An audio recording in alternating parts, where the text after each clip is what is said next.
Good morning, good afternoon, good evening, hi. Oh my goodness, I did not expect that to crash. Like, sheesh. But you know, that just means I'm getting my scuff lock. Yay for scuff lock. I need more scuff lock. Woohoo. The more the merrier after all. Oh gosh. Getting the schedule for your next term. Oh, good luck. Oh, it's good though. 2 days of the whole day for once a week. Monday and Tuesday. Hey, nice. And now I'm ready for Dublin. I'm hoping Iblana's gonna be kind when her banner pops up because I want her. I really want her. Hey, hello. And now to start off with these records. Or files, I mean. So Harmony. Okay, Harmony is adorable looking. Smug green cat. I mean, look at her.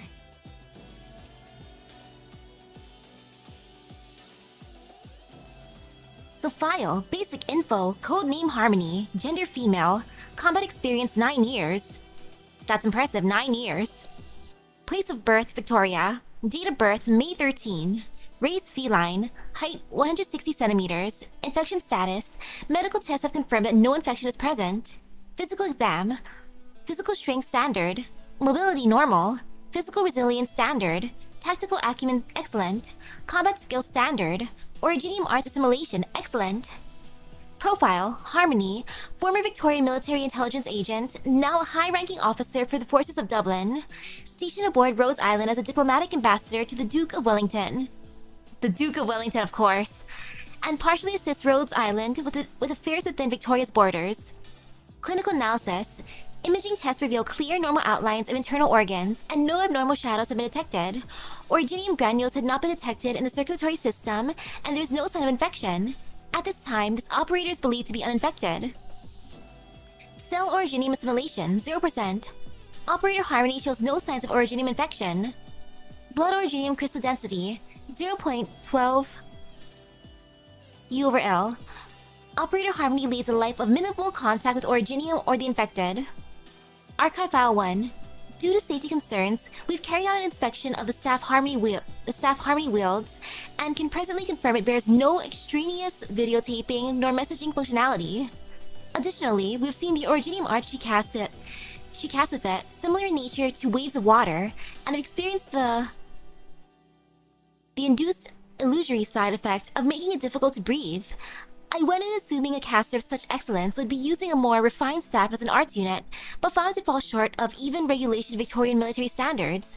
This, plus the fact that our records show that she almost never visits the training grounds, may be an indicator that she much prefers to grapple with others with her words, pulling strings and building bridges behind the scenes, and makes no habit of setting foot into true live combat.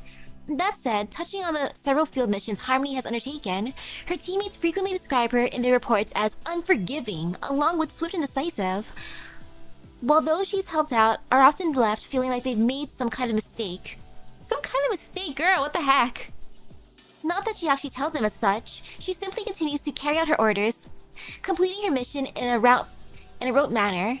It goes without saying, but just as Harmony herself is typically lax, her own reports are every bit as sloppy. Wow. Ooh.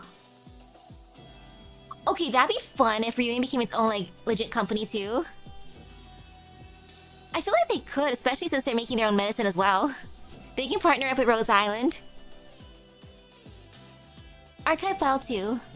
Prior to entering Victoria, Rhodes Island was fully prepared for the complex situation it'd be involving itself in, and we understood our actions in Londinium would unavoidably draw scrutiny from certain powers. Despite that, the vast majority in the loop were set on edge by Operator Harmony, envoy to the Dukes, boarding the Rhodes Island landship. As far as the Lofty Dukes go, the fact that they'd explicitly notify us that they were sending an envoy to observe Rhodes Island rather than employing force to obstruct our continued operations counts as goodwill in its own right. More crucially, Harmony voluntarily informed HR of her years of history with intelligence work when submitting her registration data, and provided us with a few classified documents, even intentionally or not, exposing how she'd been forced on the run until now. She clearly sought to win Rhodes Island's trust by being candid, but what exactly could motivate her to do it like this? And what does it represent her own will? Does it represent her own will, or the inclination of the powers that back her? And yes, for Dublinn! Soon after, we investigated Harmony's background and any matters she had been involved in. We ascertained that she had previously served as a Victorian Army intelligence officer for a long period, and then elected to serve as a double agent shortly following contact with Dublinn in its early formation, dancing the lines between two mutually antagonistic sides. In recent operations, she had inadvertently exposed her identity, was made a target of the covert Victorian Army manhunt, and had no choice but to seek refuge. Considering all the roles she's played in her personal history, as well as the political hazard her relationship with the Dukes backing her poses, Rhodes Island put forward strict limitations on her actions during her time stationed here. For her part, she gladly accepted our proposals and reached an agreement with us that she would provide us aid in non-sensitive affairs. I'm loath to imagine the risk Rhodes Island is put in by accepting a Duke's envoy on board. Victoria's powers are a tangled web, and the more we investigate, the more danger we find hidden in our operators' histories. It seems we've all grown accustomed to it, bit by bit. An HR operator who declined to be named. It's true that Operator Harmony has described being given the cold shoulder within Dublinn following her failures, but beware, this is a trick spies love to use when feigning defection. Will she be continuing to monitor her attitude? We will be continuing to monitor her attitude carefully. Does she pose a thorn in our side? Maybe her mixing of fact and fiction is a little irritating. Still, we know her A to Z, and possess intelligence that could put her in peril. Someone as clever as her is going to work with us. Beep. I love that. Okay. Sweet. Chen bagpipe and read. Archive File 3. Since passing her file review and employment test, Harmony has ceased to make mention of her identity, neither touting herself as a Victorian ducal emissary, nor displaying any ties to Dublin or the Victorian Army. To the vast majority of operators, she's just a new Victorian Rhodes Island arrival with a brisk step and rather cultural upbringing. They'll often find her on their rest days attending little dance parties and pressing a glass of bubbly into their hands, or run into her cradling a pile of books at the library to check out one after another, skimming everything from assorted national histories to collections of fashion magazines.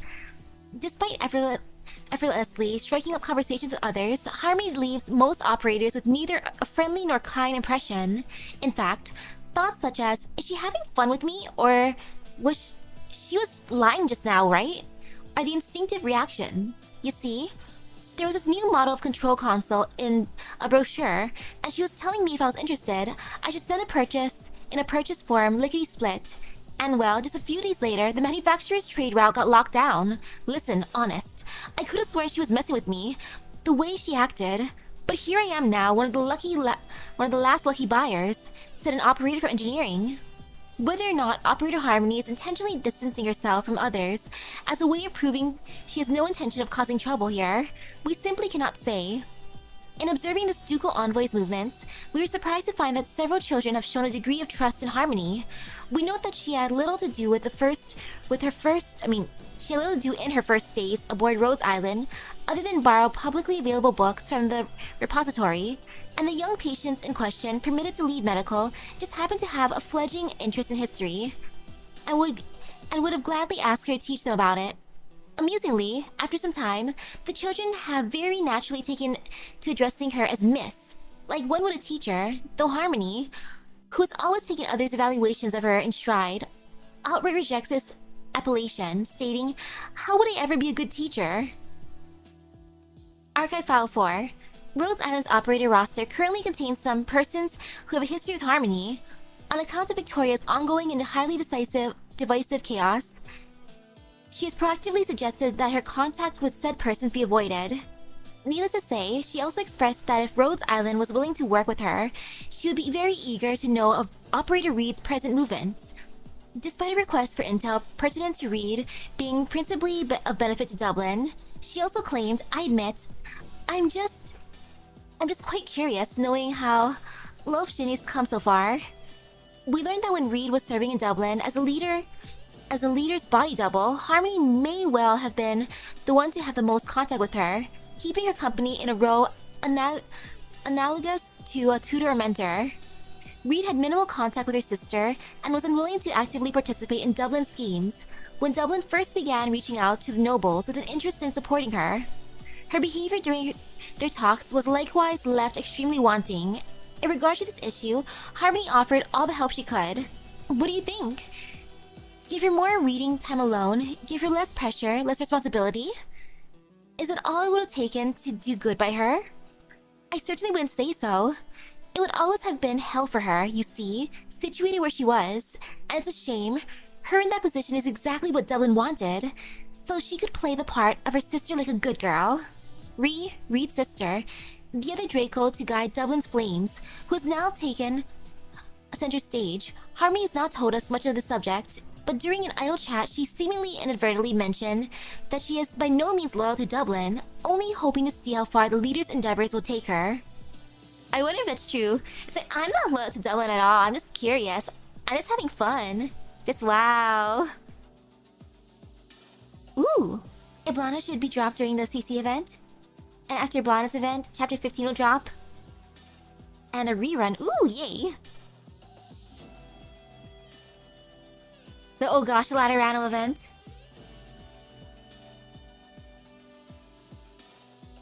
Okay.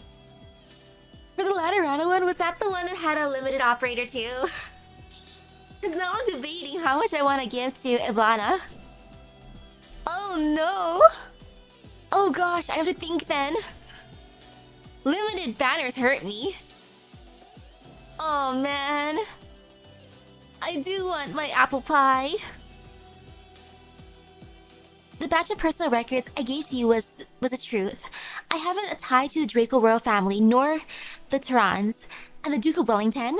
No one in my family has ever had the prestige to serve under, well, His Excellency. I do have some old Gaulish blood in me, though it's an awful pity that I have absolutely no interest in the Gaulish irredentist or Draco restoration movements. Rotten old bygones, all of it, you know? I'm just curious to see the powers I've never seen, ones that will smash convention into tiny little pieces. Girl, she's only interested because she's like, ooh, I want to see the show. Let me just bring out my popcorn. Nom nom nom. Like, Lemon would be fun too, but apple pie. Like, Exia, she's fun. Promotion record. I've asked her about it, and she said she was drunk. An unlikely story, of course, even to herself. The lights weren't on the AV room, save for the projector, and the table was strewn with drinks and snacks from the viewing party, but she didn't knock anything over, didn't so much as bump anything. She was just there, dancing away gracefully on top of that tiny little coffee table. No, you're right, it's not important. Maybe I just wanted to ask what was on the projector at the time. I know she borrowed some Rhodes Island Comet records along with 2 Lithuanian concert tapes, and I just don't think it was the latter she was watching. Or maybe it's how she turned to the security camera at the end and held out her hand. Maybe that's what got me. Say, someone just so happened to visit the control center last night, right? 3 in the morning? Who could that be? Oh, sorry, that was me, 3 in the morning. Getting ready for bed? Definitely me. And now for the solitary dancer. Ooh. When did it start? She had gotten used to watching the others flatter, conspire, and hustle.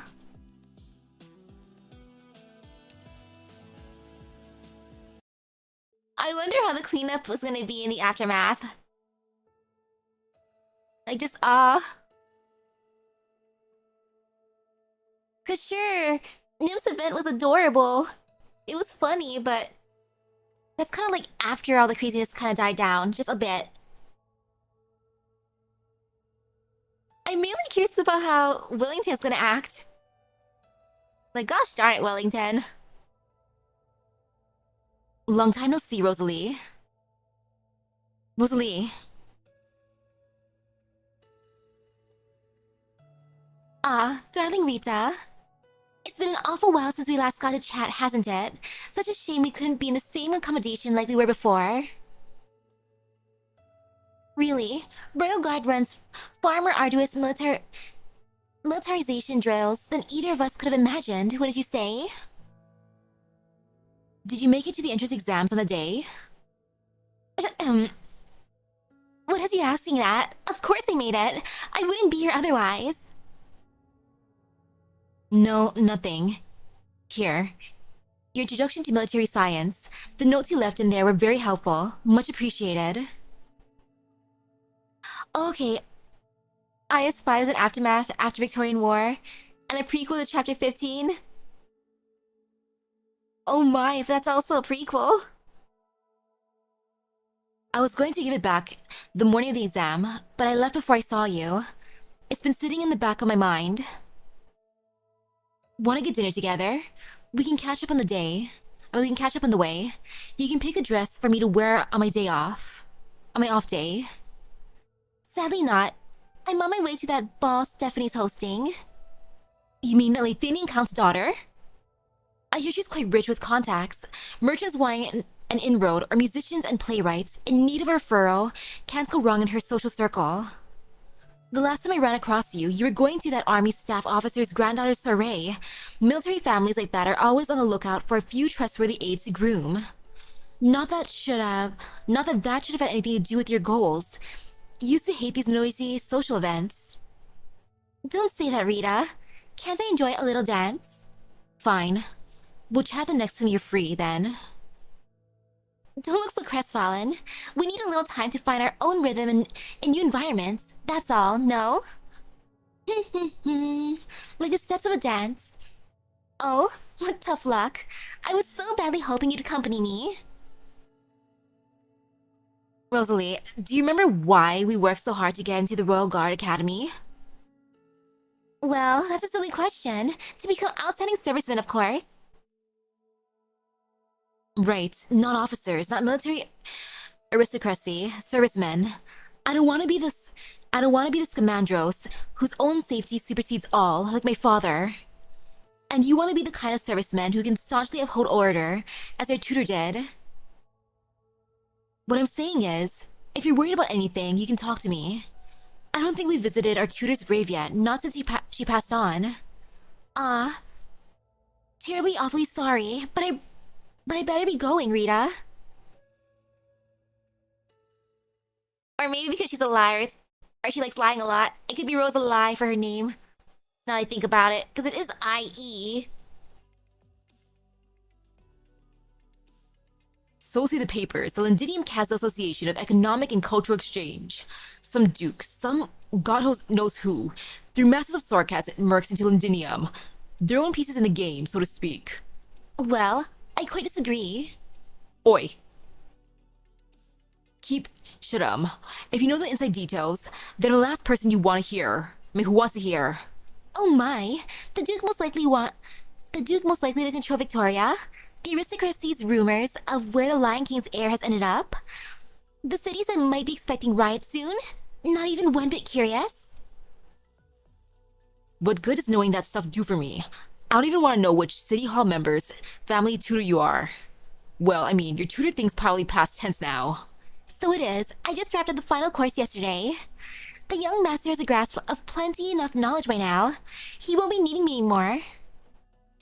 Haha. And I assume you have plenty enough intelligence from snooping around there. Enough for my boss to take this assignment on himself, and add a few more decorations to his wall of honor, you mean? Ahem. I'm not going to talk about anyone behind their backs. You ought to keep a few measures in place to avoid anyone stealing your credit. Well, these things do happen. What's the use in minding it? Enough now. I'll take a fashion magazine. Coming up. From now on, anyone who's got a special coin like yours, no matter who, gets to buy this magazine, right? Just checking. Don't worry, I've done all the liaison work. You won't possibly mess us up. Besides, you know nothing of the situation. Even if someone comes knocking on your shutter, it's not like they can do anything to you. There'll be no waves in your peaceful life, and all that's coming will be the pay we promised you. Heh. Guess you've read me to boot. Thank God for this income. I can send my kids to a better school, and they can become proper gentlemen.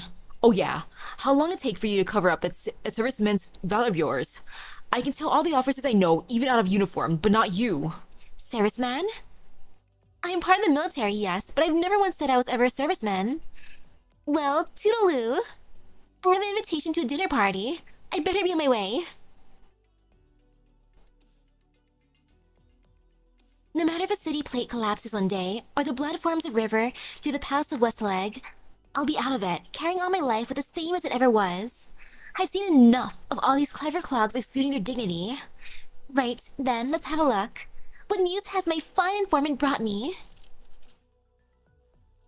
Here's a letter. That's been changed out already? They've stuck a note inside. I know your identity, but I'm not an enemy of Victoria.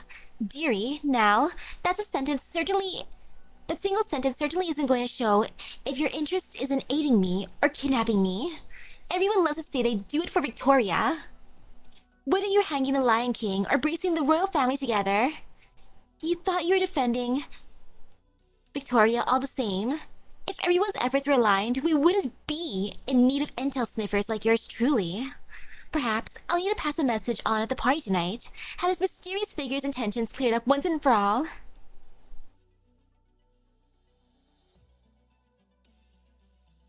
Party time. Have you heard? Two of City Hall's holdouts are finally caving in. They're restoring a fleet of steam tanks and issuing a decree to relax the restrictions on factory owners. Ha ha! At least the money we've been spending on them hasn't gone to waste. The older they get, the more reluctant they are to take a stand. It's all normal fare to give the army more weapons. They're just scared people ask, whose army is this? Who are they fighting? But since we lost the Lion King, they've been harder and harder questions to answer. You feel like your blonde is sharp enough to know what Harmony's all about? Most definitely. Like heck, she's probably low-key entertained by Harmony as well. Harmony's like, you interest me, and Blonde's like, you interest me. Like, as long as we interest each other, we'll hang out. They can be toxic friends like that. Oh, who did that? Do you remember that dawdling assembly member? The one sickness took in her own bed last month? Her neighbor told me everyone was hearing horrible screams muffled through the walls at night. When you say illness wasn't the true culprit, I wouldn't dare. That's what the old guard get for not wanting to relinquish their powers. Come, let's poke our heads into the ballroom. Allow me to fetch you a glass of wine. Conspiracies, bribes, assassinations. Oh, there's nothing new under the sun. It's about time I drop by the balcony.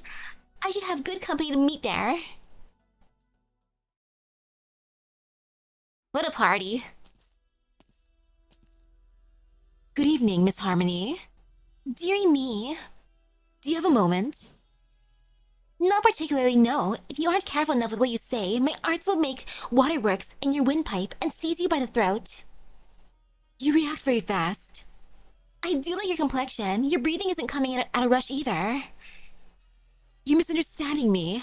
The notice that I stuck into your intelligence network wasn't meant to intimidate you at all. Then carry on. What exactly is it you want from me? A marquis sent me to convey goodwill.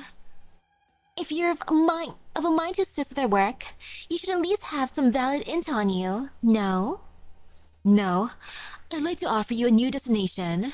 You were coerced into becoming intelligence personnel serving the shambling rot of the Lion King's army. It does a service to your talents. You shouldn't let yourself be tormented by a little years-old blunder either. And that's not to mention how you're completely in the dark all the time, at the time. It simply isn't your fault. They did me plenty of favors in order to cover up that scandal up. Don't you think you know a little too much?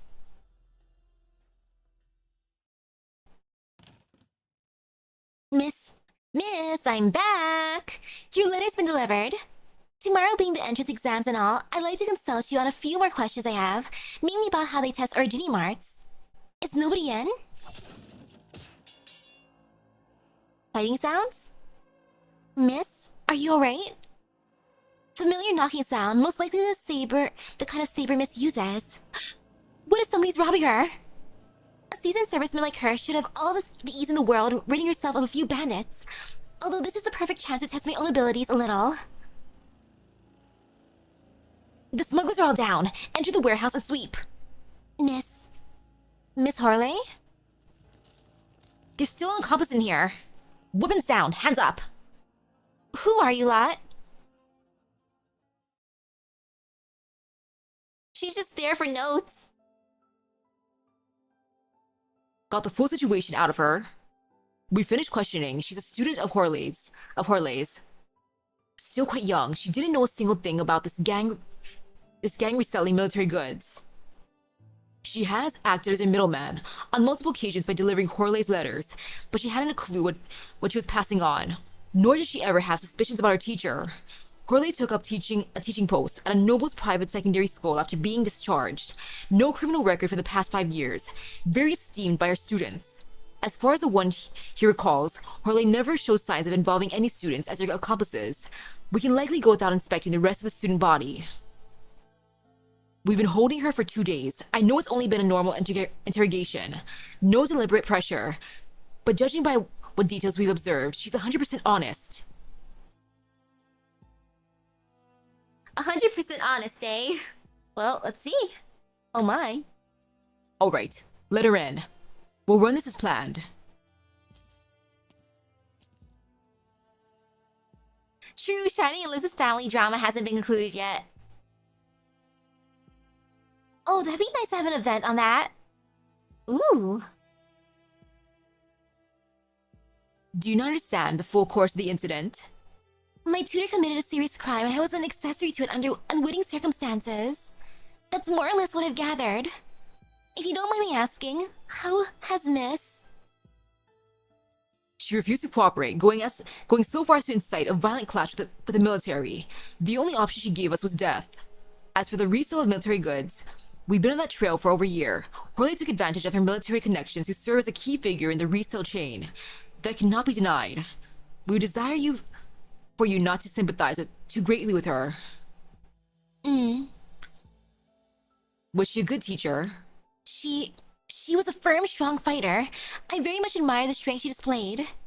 The things I learned from her were worth more, I think, than what I ever picked up in my etiquette class or social speaking drills. The idea she'd been doing this, and then failed, and fell in this manner. It's somewhat beyond what I would have expected, that's all. I respected her, nothing more than that. We express our acknowledgement of the shock this incident has been on to you. Please be assured, we won't be investigating your conduct, nor will we regard you as your accomplice. However, we desire for you to be the sole civilian who knows of this. You must maintain silence on the facts of this incident. Horley, along with 2 other soldiers who participate in the resale, will be recorded as assistant military to this operation. Remember, they bravely gave their lives in the fight. That is what you should say to your classmates, your professors, or anyone else once news of her death reaches your campus. In addition, they'll be posthumously awarded. We hope you understand that we put much thought into upholding the reputation of the woman you respect after her death, which we desire to grant her some dignity in. I understand the matters in which I should be silent. We're very glad we could reach a consensus. There'll be some favors done for you. Favors? Your account was, you visited her to prepare for the Royal Guard Academy entrance exams. You'd like to get into Royal Guard, correct? Do I still care? So that's how she got into the school? Yeah! Definitely in the same path as her mentor in the... I'm just one of the military's insiders from back then, by coincidence. If you came here to reminisce with me, then you really are courteous to a fault. After all, that was however many years ago. Even I don't remember it off the top of my own head anymore. I sympathize with what you went through years ago. That's exactly it. I can't bear to see a youngster with such limitless prospects not get the credit she deserves. I imagine you've noticed somewhere in there that your life fell out of your control ever since that affair. Despite getting into Royal Guard, you were forced to change identities and go fully incognito without ever graduating. And when it comes to intelligence work, forging genuine interpersonal relationships is a tall order.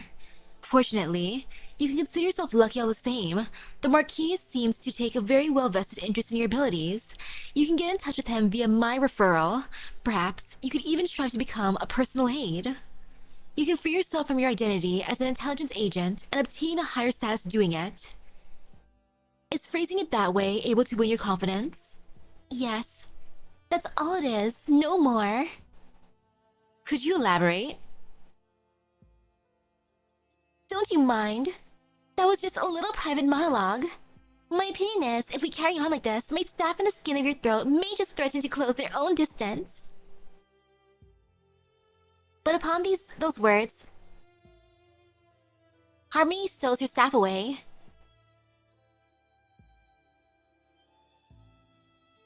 You're invited to leave now. Madam, if you're declining because the difficulty of disengaging from your intel worries you, then please trust that we have methods sufficient to aid you. It seems you think I'm dictated to hate my life and my lot in it. You've made a not uncommon misunderstanding, I'll say. Conspiracies bury themselves all throughout life. So many little incidents are secretly the grand designs of a master architect like yourself. Am I wrong? You've seen that sort of thing a great deal. As an intelligence worker. Quite. I've gotten fairly sick of seeing it, and even fairly sick of doing it.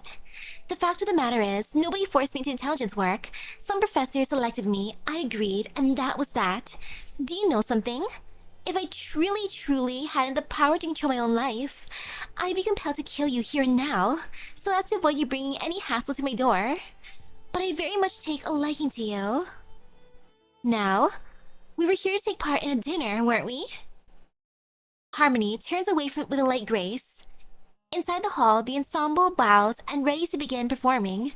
The bright fixtures shine through the floor to ceiling windows, outlining her in a glowing silhouette. With a carefreeness, she lifts her arms and spins a full circle. There in the courtyard, she dances on her own in brisk, spry steps. Who will you be having your dance with? The feline named Harmony gives no answer. Ta-da! Woohoo! She's just having fun. And oops, not that. It was over here. Or actually, wait. This thingy. The spy's dossiers. Ooh. Okay, the little plushie. That little plushie right there.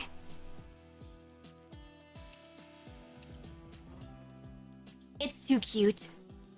I'd actually want that as a keychain. Personnel, Hamilton. Colonel and Commanding Officer of County Hillock Barracks. An ordinary citizen with no involvement in any power struggles, holds a firm and aggressive stance towards people of Tehran background. He is on high alert, and decapitation operations are not advised.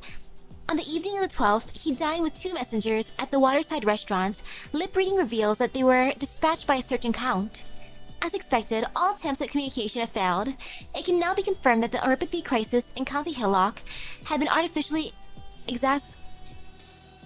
exacerbated.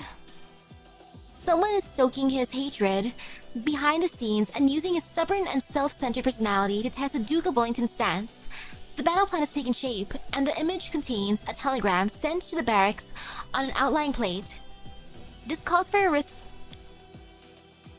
requisite disclosure of information to him in order to reduce suspicion on me from within the military apparatus. Personnel, Count Morning. Intended effect to the Duke of Wellington. His emissary is near to Londinium, and a large quantity of Originium product orders have been flowing in. Based on the volume, he has a military prowess to stand firm against the various units outside of Londinium.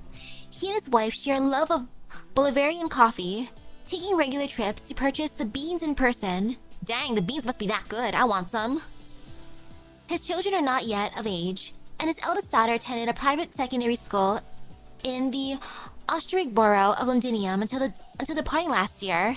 Signature and handwriting can be seen in the image. He's on good terms with the Scamandra's family, and most of his trusted aides also have respect for the White Wolf Count. Rita may be a crucial bargaining chip if Mandragora brings Rita with her to negotiate a collaboration. The process should go smoother. After all, he would not want to see anything happen to his friend's daughter. Time's limited. We'll need to push him to make a decision and agree to help Dublin infiltrate Londinium. Organization Rhodes Island. The medical organization that is made off with Lofshane. They're registered in Victoria and have 4 drug patents pertaining to Urpathy. The remaining pages are all about you, so you've no need to scrutinize them any further, right? I've been at it for nearly a year now, and this is the only information I've gathered. I have to compliment your clandestine work.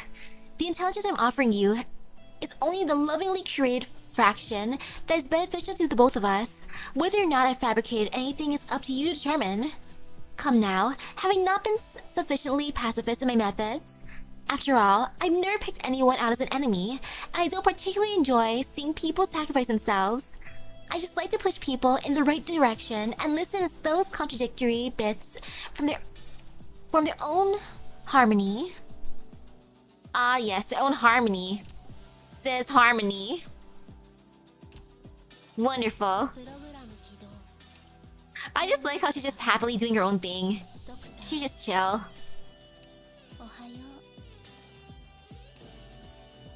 And now for Reed. Looking cool. She's so fashionable. Basic info. Codename Reed. Gender female. Combat experience 7 years. Place of birth Victoria. Date of birth October 16. Race Draco. Height 172 centimeters. Infection status. Originium crystals are distributed across the surface of her body. Confirmed infected by medical examination. Physical exam. Physical strength excellent. Mobility excellent. Physical resilience standard. Tactical acumen excellent. Combat skill excellent. Originium arts assimilation outstanding. Profile Reed. Identity unknown. Records missing. As a neuropathy patient, Reed was escorted by medic operators following her rescue from ruins in the aftermath of a war in Victoria's County Hillock. Post-recovery from injuries unrelated to neuropathy, she demonstrated superb combat skills and powerful originium arts in a testing environment. Her onboarding is currently being reviewed. Clinical analysis. Imaging tests reveal blurry outlines on this operator's internal organs, cloudy with abnormal dark spots. Her circulatory system shows an abnormally high rate of originium particulate matter. With other signs of neuropathy infection, we can confirm that the operator is infected. Cell originium assimilation, 9%. Traces of originium are visible in Miss Reed's skin. Blood originium crystal density, 0.27. Miss Reed's condition is extremely serious, and her prognosis is not optimistic. The fact that it has an exclamation mark, it's not optimistic.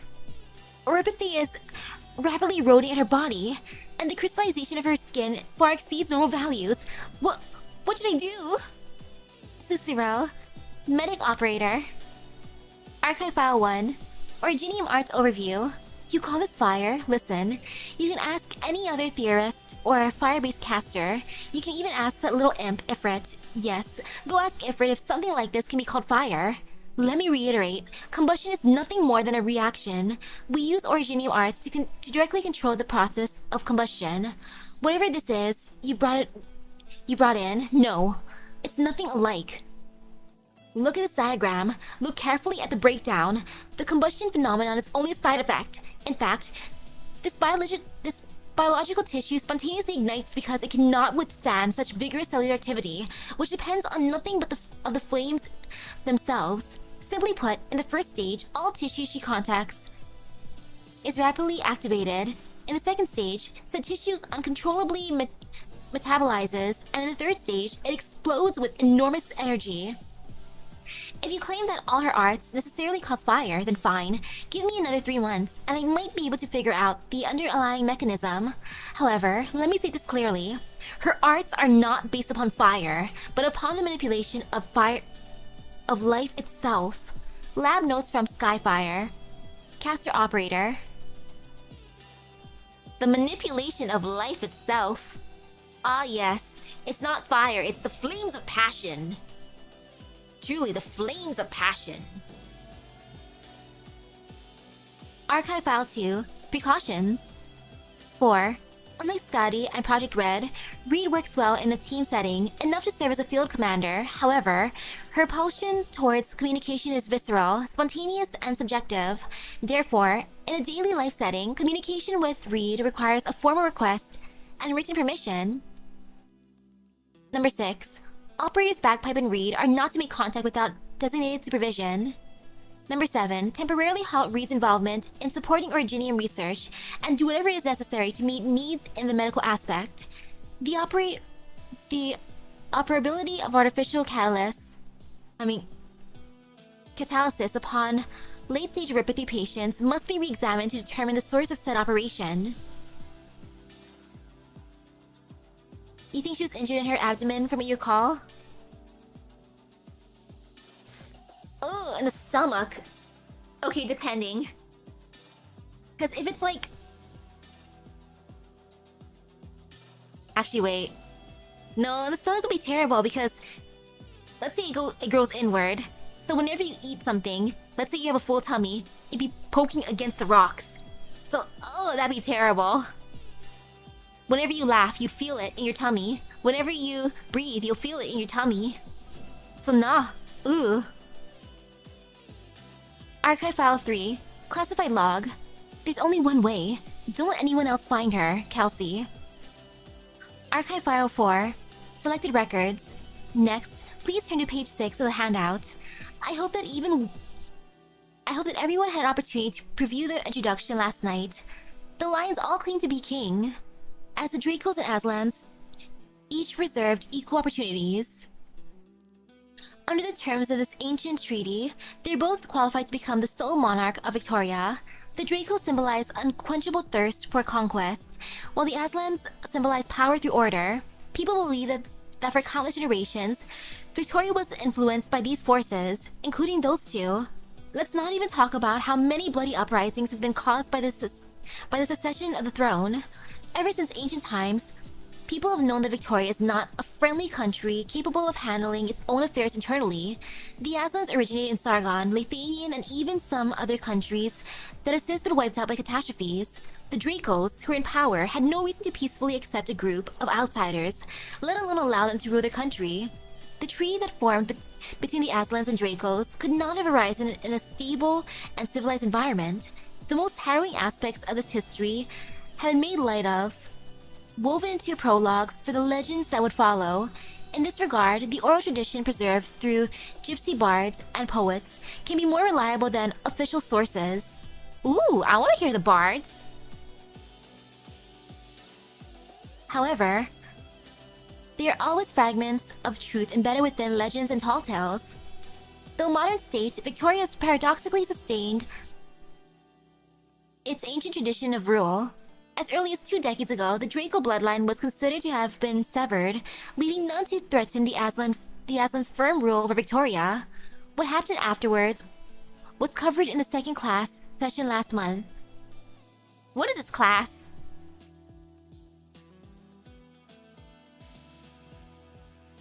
Oh gosh, it could be like that in Naruto. The rivals. However, the status quo of Victoria is not the focus of this lecture. What I would like everyone to consider is this. Granted that the contract between the Dracos and Aslans was engraved somewhere, even more conspicuous than the throne itself, what would happen if there was still a Draco alive out there that could challenge the Aslan rule? Nations had been dissolved, ethnic groups which had been assimilated, civilizations that had been conquered, they are all waiting for a new banner. However, one must still consider that depending on the nature of the leader, the ideology that takes root, and the subsequent strength of the movement that it grows into, can be quite different. Nevertheless, I still wish to remind everyone that the so-called history is happening around us now, and the trajectory of the future may not be entirely determined by the origins of the ones who decide to set things into motion. After all, look at the time. That about concludes things for today's lecture. For next week's class, I'd like everyone to turn to page 14 and familiarize yourself with the life of a typical Draco king and see how his image in history differs from how it is presented in legend. Then, we will discuss the reasons for these differences. You had a question, Miss Estina? Of course. History is the cause of current events. As for my personal interests, when the reunion movement publicly announced its existence to a small number of political entities, most policymakers decided to respond to the threat of a show of power from the infected with force. And a small number of them were so concerned that just the appearance of a reunion leader would trigger an immediate response. Combined with the fact that Rhodes Island has secretly received some new patients recently, I'm looking forward to a day when these lions will no longer rear their heads. After two fulminating red dragons suddenly emerged from the air of the lost Draco clans, Victoria may once again be cast into a storm of unrest. If the testimony is true, there might even be 3. Ah, 3, huh? Records of Rose Island, lecture number 43. History of the Empire, lecturer Hypatia. Promotion record. I don't recognize her. She doesn't recognize me either, right? Did you hope to find something we would both hold in common? I'm afraid that's not going to work.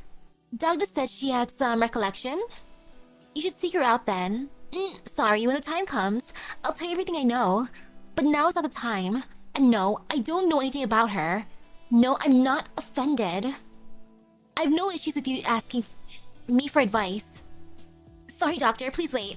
Let me think about it a bit more. About why this young lady is so unwilling to disclose even the slightest bit of information.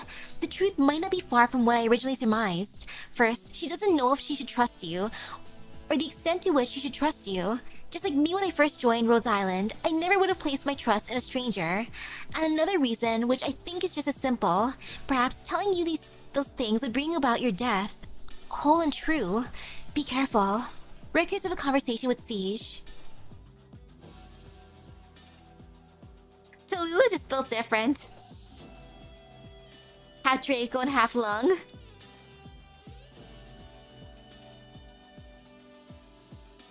The perfect balance of west and east.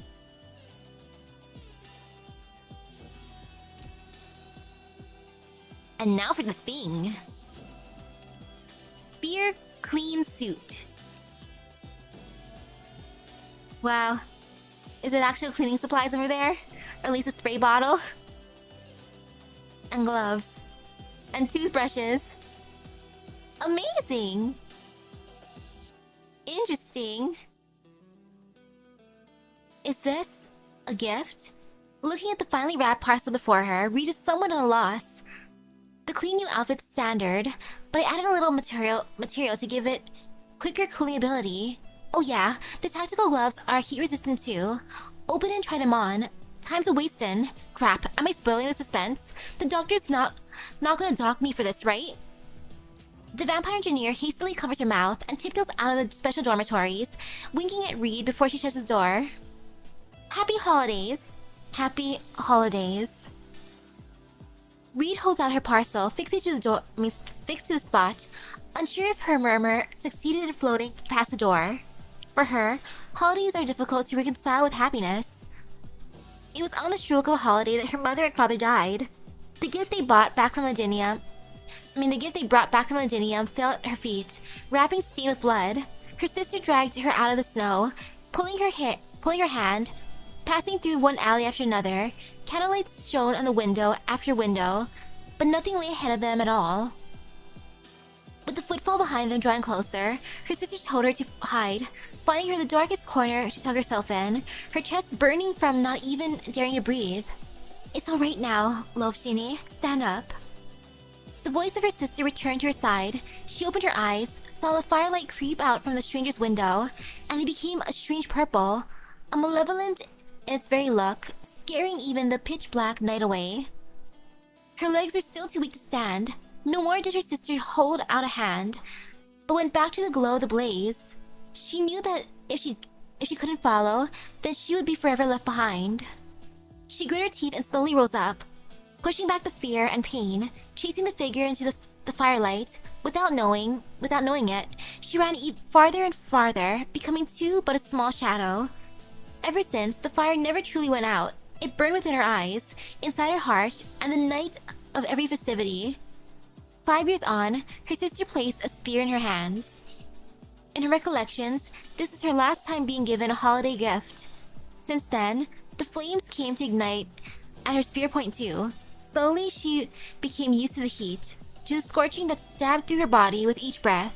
She believed this undying flame would be with her for life, even chasing her in death. Until she received this present, she realizes, and it startles her, so there were people who'd still try to put water to these raging flames. In every test and training thereafter, Reed puts on these gloves, and after the battle, she attentively cleans her spear's blade according to her manuals. She added to a closure that, in actuality, there exists no reagent nor material that can cool Draco's flames. After all, when she touched the skept, she truly did feel a long-lost refreshing chill. Aw, that's sweet. That present meant a lot to her. Aw, that's cute, that's wholesome. I like that. What a thoughtful present.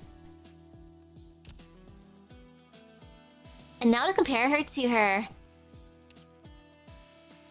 6-star self. Like, ooh, fancy. How will this change? Codename Reed, gender female, combat experience 8 years, not 7 years. Place of birth Victoria, date of birth October 16, race Draco, height 172 centimeters, infection status originium crystals distributed across surface of body, confirmed infected by medical examination. Physical strength excellent. Oh wow, everything's excellent. Last time it wasn't all excellent, right? Physical strength excellent, mobility excellent, physical resilience excellent, tactical acumen excellent, combat skill excellent, originium arts assimilation outstanding. Profile: Reed previously applied to withdraw while stationed at a Rhodes Island branch office in southern Victoria, and she's only recently reestablished contact with us. Presently, actively leading a small force within Victorian borders under Dublin's name, with her primary objective being to aid those Terrans forcefully displaced. Imagine those certain folks in Victoria who will rise to the throne between Vina and Ablana. And the two just for some reason hanging out on Rhodes Island. Pretty much. Like, once they become summonable, they can just hang out here. They can be having fun, eating Brother Yu's food. Clinical analysis, imaging tests show the indistinct outlines of internal organs, obscured by abnormal shadows. Originium granules detected in a circulatory system. The subject is confirmed to be infected with neuropathy. Cell originium assimilation 10%. No apparent proliferation in Reed's surface originium crystals compared to before she disembarked. Blood originium crystal density 0.22. The emergency treatment of Operator Reed left a deep impression on all attending medical department operators. While huge challenges were posed during the procedure, her condition was nevertheless successfully stabilized. Upon regaining consciousness, the first thing the patient asked me was, "Why save me?" Which I had no idea how to respond to. I wonder if she found her answer now. Archive File 1. In order to keep her identity concealed, Reed applied to engineering for a new weapon when she left. Left unable to discuss it with the applicant, engineering had to estimate her art's characteristics and combat ticks based solely on her old lance. Even so, judging by post-reboarding tests, this new weapon is unexpectedly superior fit for Reed. Or perhaps, as Reed herself says, her previous weapon simply didn't fit her at all. She seems to feel a sense of freedom now that she can lay down her old weapon, but nevertheless asks that Rhodes Island keep it appropriately stored in a warehouse. Originium Arts Overview. Reed now has precise control over her arts, and testing them no longer requires the grounds to be cleared of personnel, nor does Reed herself express strong opposition. Dang, all that happened within a year. Within a year, she became able to precisely control her powers. That is epic training. I recall an operator once permitted to observe her in combat, who was particularly stunned, even frightened by the energy innate to her casting. Now, however, her arts manifest in a completely different form. Several theoretical casters have confirmed that her arts, as ever, accelerate activity within organic tissue, but said acceleration has clearly become more controlled. Rejuvenation of flesh spurs rapid healing of wounds, while neuronal replacement inhibits the transmissions of pain. No longer does life rapidly wither to her arts, now it shines with fresh vitality. And that's how she became a medic. To so significantly alter how one's arts are cast without any long-term training is, for the caster, potently dangerous.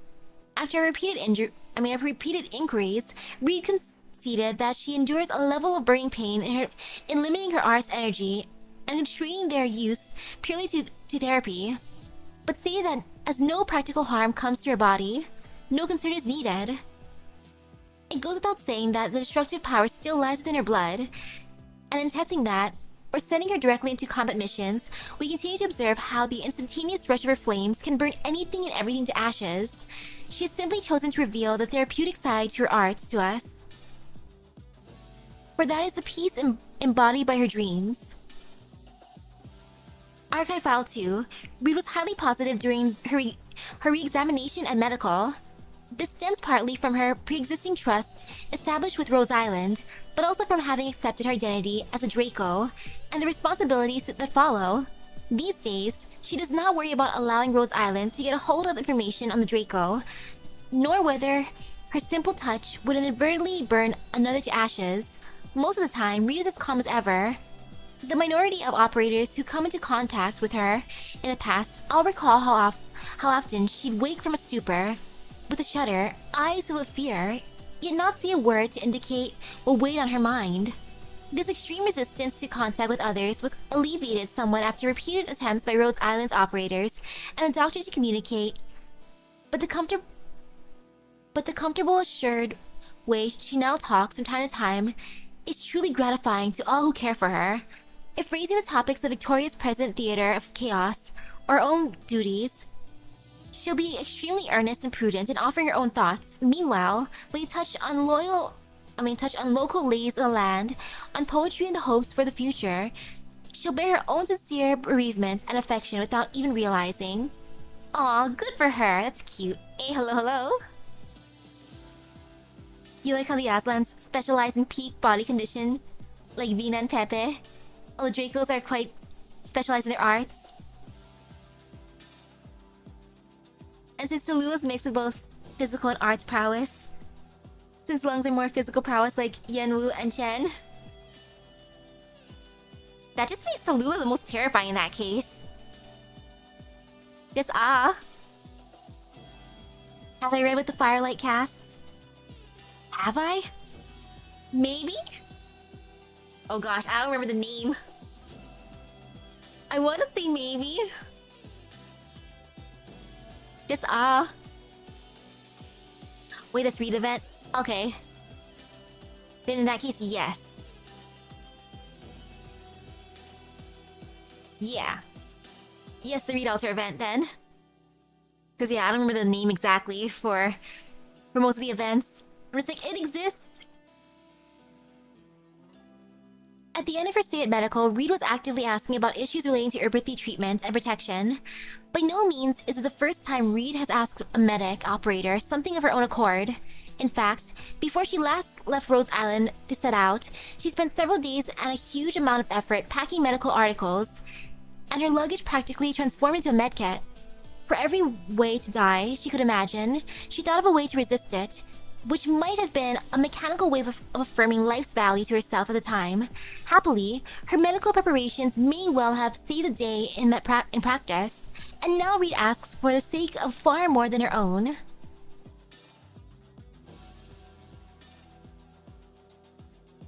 She got control of her arts in the sequence where she visualized the clash with her sister. Annie, hello. Based on her accounts, earthy infection rates among Terrans are relatively high, owing to the majority working under conditions of inadequate protection. Conversely, the relentless pace of Dublin's battles sees casualties emerge, infected one after another. She feels she has to address it somehow, Perhaps because she is a leader, or perhaps simply because she is her companion.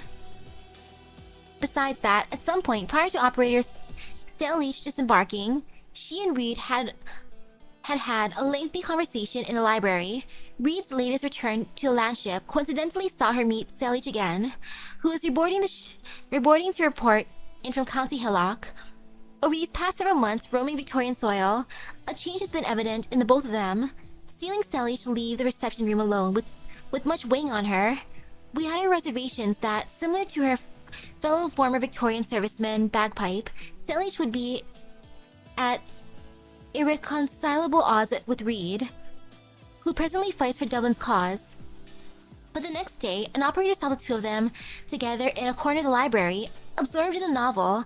Salish never so much as lifted her face to greet the operator passing by, while Reed was taking a small break, head resting in her arms, in a picture of tranquility, with a half-filled sheet of letter paper laid by her side. Until Reed left the library in the afternoon to visit medical, not a word seemed to come from that corner, only the calm rustle of pages flipping at the soft scratching of a pen.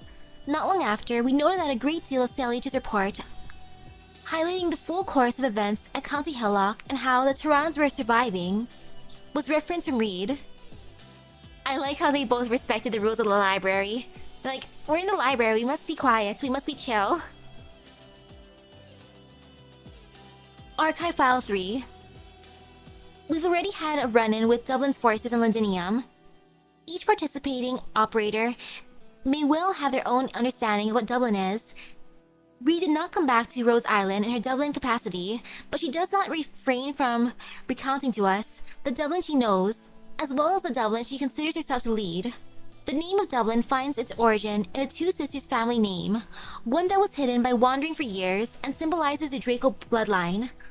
That said, the vast majority of Victorians would think little upon hearing it. The leader of Dublin may well have chosen the name to stir up the forgotten history that comprises the Kingdom of Tara. The Kingdom of Tara was founded by a Draco nomad in what is currently the Taran region. Thereafter, according to Victorian historical accounts, Victorian Tara opted to merge so as to fend off the Knights Mora's Kagan, with Victoria conferring the title of King Gale upon Tara's ruler. However, with the amassing of relics, data, and oral tradition from the folk sphere in recent years, more and more scholars of Taran historical texts and culture are inclined to believe that the Kingdom of Victoria subjugated the Kingdom of Tara by force, the latter coerced into having its territory annexed.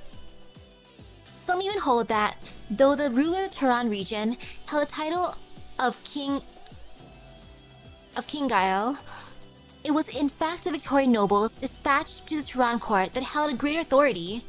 Another view largely accepted by modern historians is that the centuries following their violent conquest, any culture unique to the Taran region had been suppressed and even destroyed by Victoria, with the Taran's own dignity crushed underfoot as a consequence. Oof. Regardless of what history may lay behind it, the present region of Tara is inarguably lagging in development, and the people subjected to extremely arduous lives. The conflict between speakers and non-speakers of Taran becomes more pronounced day by the day. It is in this context that Dublin arose.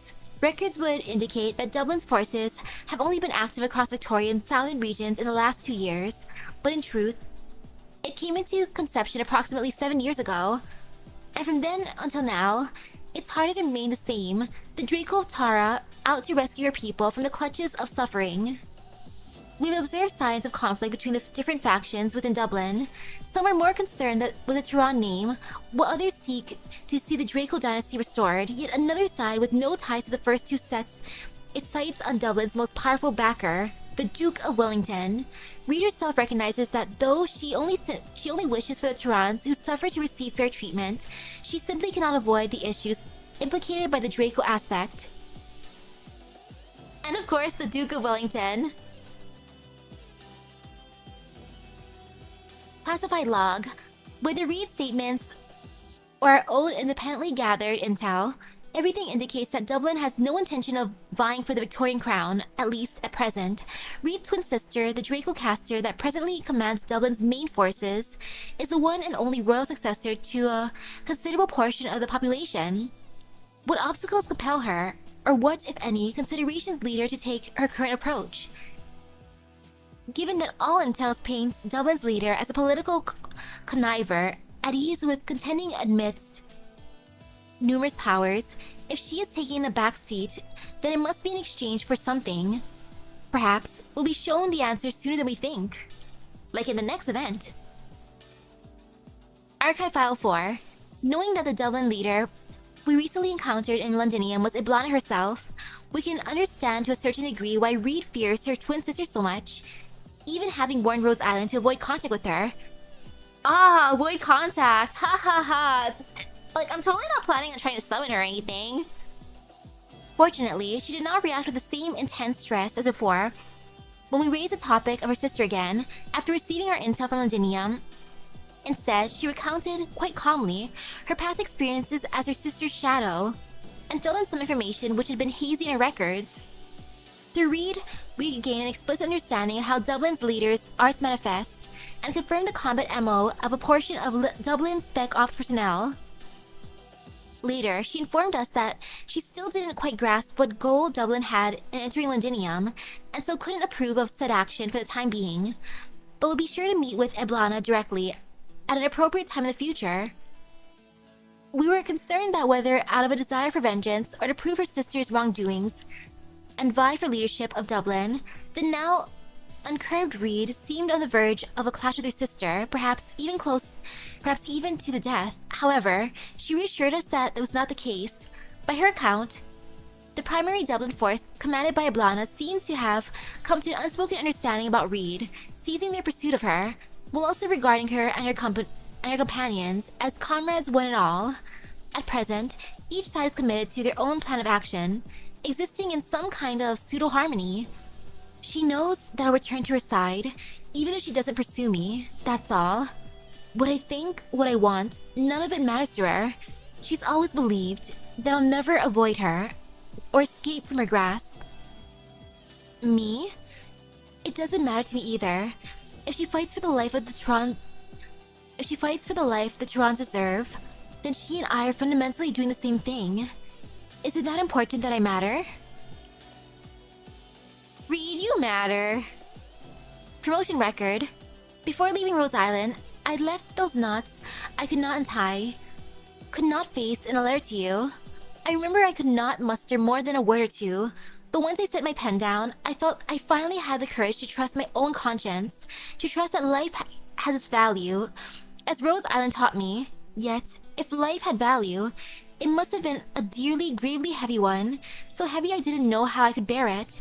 I could not answer why Outcast saved me, the taker of countless lives. As I was dying, if I was not simply fuel for the flames, then what should I be? Hey, hello, hello. I had to emerge from this refuge so that I could answer her, answer all of you. And now, I pen a letter again to tell you of what I found and of my answer. And so, my identity is one I cannot flee. Am I Tehran? I am. Am I Dublin? I am. Am I the Draco? I am. Am I Dublin's leader? I can be. I want them to see how life should be. And should that duty choose me, I will flee no longer. Doctor, I'm aware. Choosing to return to Dublin signifies that no longer do I seek first and foremost to protect and save the Orpathy blighted, and that I cannot anymore avoid the hostility of someone by her side. I had thought and thought, and before I returned to Rhodes Island Landship, I will have written and sent you this letter. I will not become an enemy to Rhodes Island, but should you not approve, I will not return to Rhodes Island unpermitted, posing as an operator. That is all for you to decide. You're fine, Rita. No, my favorite rider will live. Gosh darn it. And ooh, a floral garland to the red dragon. All pretty. I like flower crowns, I think they're cute. Feeling in the dark, Reed untangles her hair with utmost care, then stands herself straight once more. A dream comes to mind, one she always used to have. Her sister stands behind her in her shadow, watching as she puts on a deathly heavy crown. She feels it's wrong for her to be wearing it. but she can't take it off no matter how she tries. All she can do is melt it by fire. Metal trickles down her face, scalding, searing, but the idea of the purple flame bringing her comfort, ice cold, scares her more, so she makes not a sound.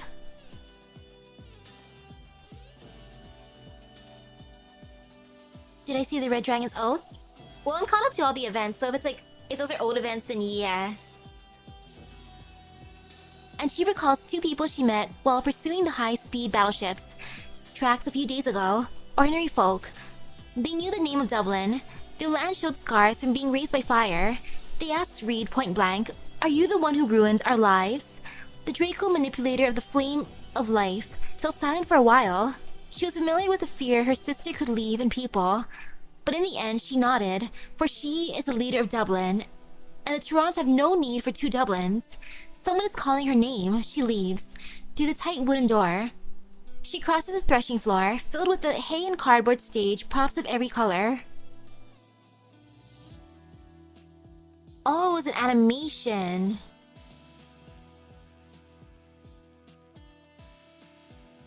Oh gosh. Maybe if that's the case? She crosses a threshing floor, filled with the hay and cardboard stage props of every color. You wonder how Blana would react. That one of her lead operators outcast saved her life all these years ago. And that one of the major reasons why she stands in front of her now. You wonder if she would pay her respect after all. Her ambition may be high, but it certainly feels like she has a soft spot for her dear little sister.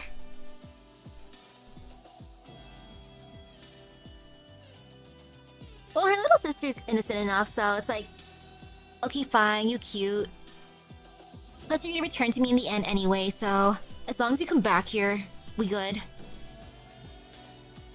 Her costume's a little cumbersome. Everyone wanted to drape their own two sashes over her, in much the manner of one nestles two flowers for their beloved in a buttonhole.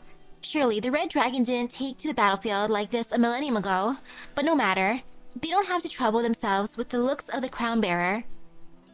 Let the wandering minstrel suppose, for the sake of a rhyme, that the Draco hero of legend had hair just as flowing and golden.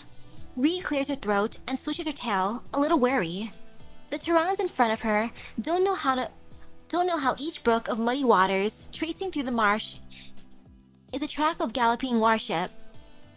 They don't know that the bleak clouds to the north that never blow this way are the fumes of war. They don't know that what Reed grasps is the very flame of the Dragon of Tara. They simply know it's important to still have food to eat after the taxes are levied, and it's as important to make sacrifice and perform theater so their farm works is bountiful and blessed. Down in the back are the soldiers who fought all the way alongside her, and they look at her just as expectantly. They've taught Reed that a failure to learn the lines means no good harvest in the coming year. I give you land, and I give you the weather to nurture it. A fire ignites at her spear tip, in time with her words, and the audience abruptly settles down.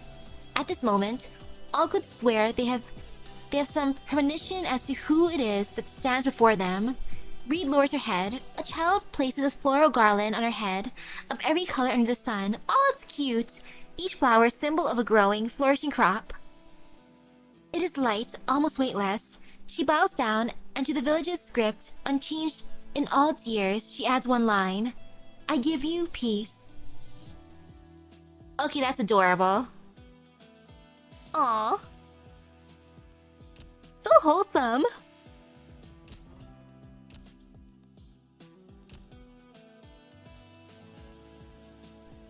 Like, oh heck yeah, she's definitely a warm fire. So sweet. She's a good girl. But I'm interested in her sister.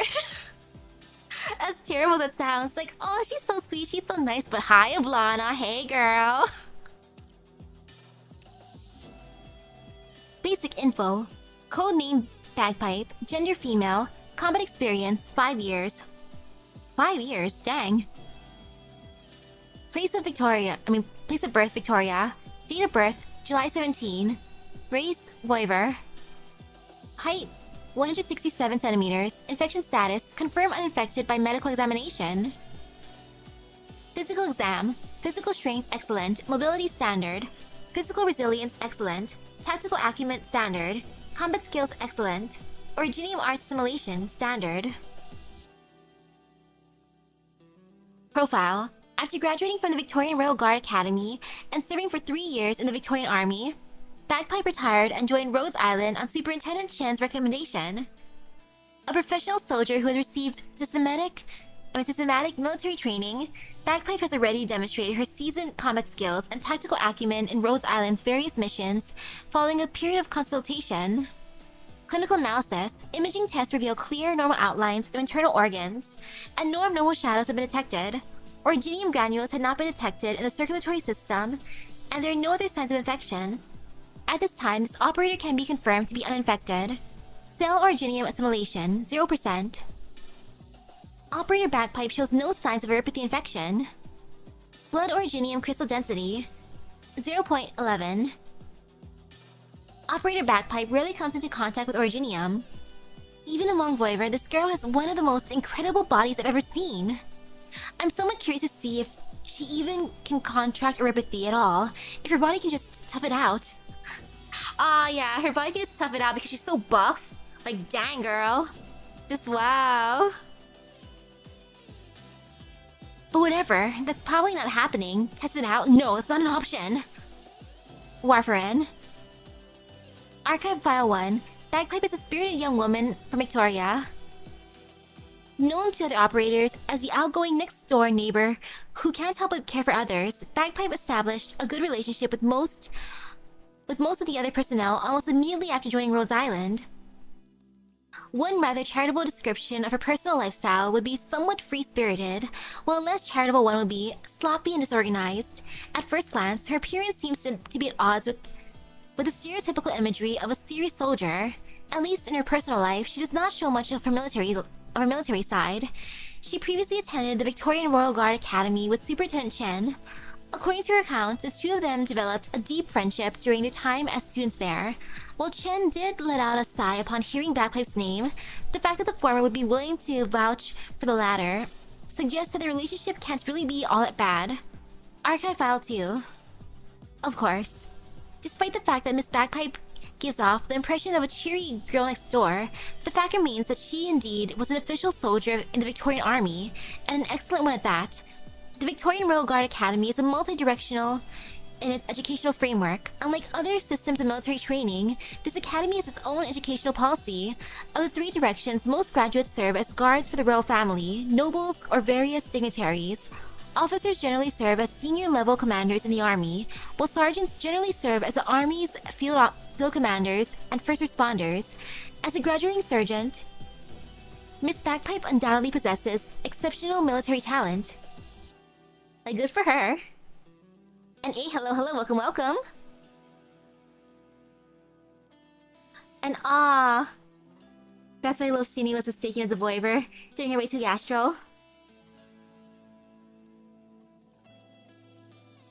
In fact, there are significant fundamental differences when comparing the training of operators and soldiers.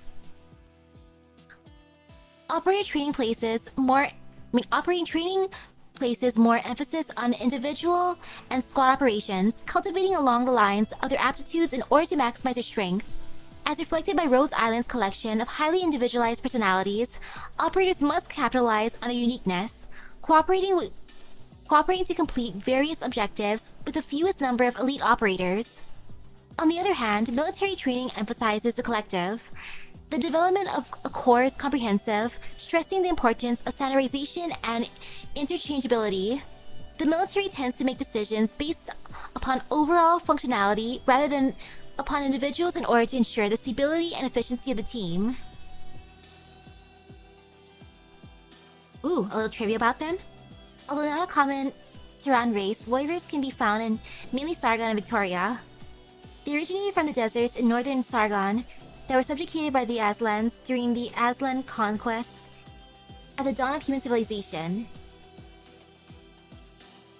Even though they were immediately defeated, the Aslan House was impressed by their physical strength. It's like, dang, okay, you know, we give them respect. You can stay with us. Due to this need for comprehensive training, a soldier's combat capabilities must be higher than that of an average qualified operator. Nevertheless, these two roles scarcely warrant a comparison because an operator's job should not be applicable to war. This is something that is to be avoided as much as possible. As a result, Miss Bagpipe is unable to directly become a role model for the other operators when it comes to developing combat abilities. This was evident early on when Doberman, Liskar, and Meryl, all professional soldiers, joined Rhodes Island. Though they quickly adapted to the new environment, the military training posed many striking contradictions with Rhodes Island's combat principles. However, Bagpipe, who passed the military training examination with perfect marks and served on the front lines on the battlefields, is still a prime example of what a good soldier in active service looks like. This should be a healthy wake-up call for certain operators who think they can match the caliber of professional soldiers, or simply have no idea how the military works. Though the projectile function has been removed from her piledriver spear, the weapon itself is still a terrifying ordnance of war. Do not let your curiosity get the better of you, or your life. Additionally, it is worth mentioning that whether due to her natural open-mindedness or due to Victoria's exceptional educational system worthy of its name, Miss Bagpipe did not require retraining when transitioning from soldier to an operator, adapting quickly to the new position. As an operator, she demonstrated that the resilience and discipline of a soldier. As a soldier, she exhibited the flexibility and fluidity of an operator. This has led to Doberman commenting on in private, Victoria's superiority over other countries starts from the professionalism of the military. Wow, even Doberman's impressed. Archive File 3. Even after graduating from the Victorian Royal Guard Academy and being baptized into modern life, Miss Bagpipe, who was born in one of Victoria's nomadic villages, has retained her countryside flair. This seems to be a product of her experiences growing up in a rural setting, as well as a result of the way she was brought up by her mother. As everyone knows, voivoda women tend to be very strong. Since she was a child, she helped her family with farming and animal husbandry. After joining Rhodes Island, she brought those valuable experiences over to logistics personnel in charge of related matters. Her enthusiasm in these subjects even made some think that she was transferred to the logistics department. Furthermore, she is familiar with large-scale agricultural equipment. Unfortunately, due to space constraints, Rhodes Island's agricultural projects only allow for the use of small tractors, much to her dismay. After all, we can't simply hand her over the entire ship to her. Of course, none of this means that Miss Bagpipe has no knowledge of modern life. She tried it, but failed. This is somewhat evident from her relatively frequent maintenance applications compared to the other operators. Also, according to her, she tried to learn how to apply makeup from her upper-crust classmates as a student, but the results were hopelessly embarrassing. And she doesn't need makeup, she's cute.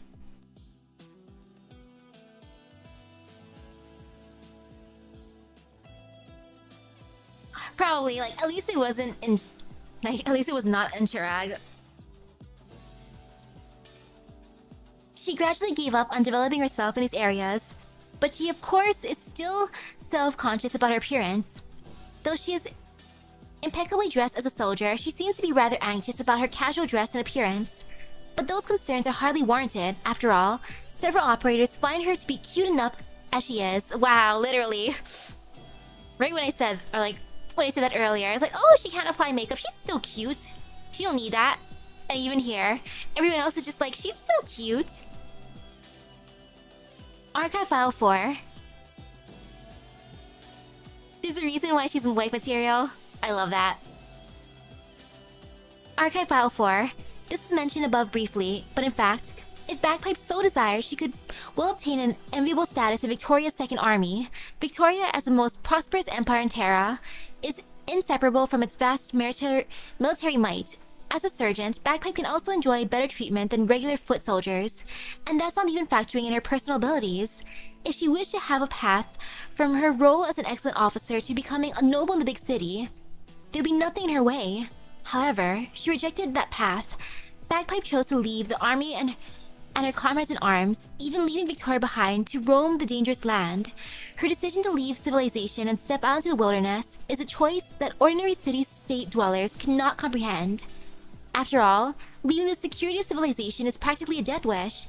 Bagpipe endured her arduous journey, traveling with messengers, cooperating with mercenaries, catching whatever rides she could, and accepting what little hospitality was available.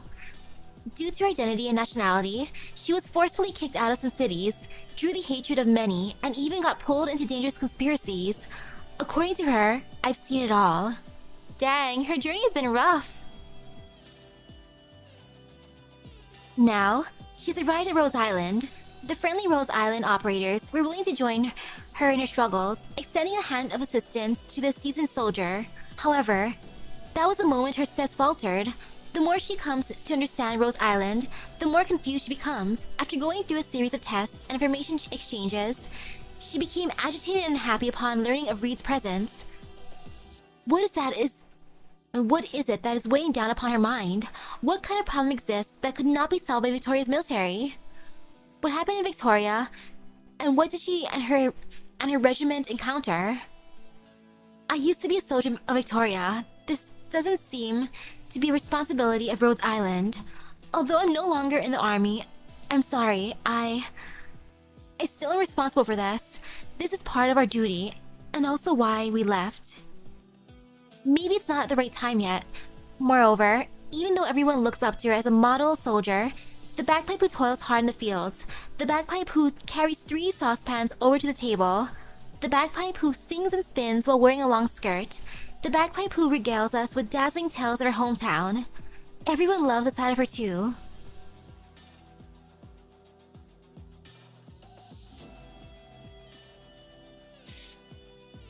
Well, I can't blame her feelings towards Loshini.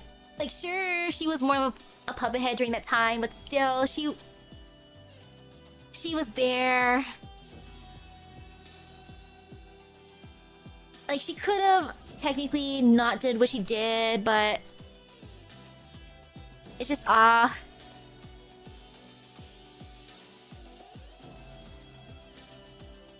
But yeah, it's not really unjust, unfortunately. It's just truly unfortunate. Bad circumstances. Promotion record, Bagpipe, who had kept her distance from the infected in the past, said that everything in Rhodes Island was strange to her.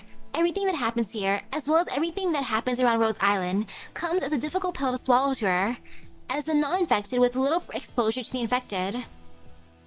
Fortunately, Bagpipe has chosen to not run away. Indeed, it would have been simple enough to turn a blind eye to the things that didn't seem to have anything to do with her. Instead, she, as an operator, decided to try to open up, albeit slowly and carefully.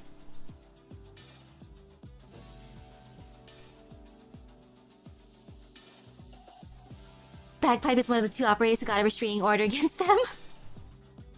Just oof.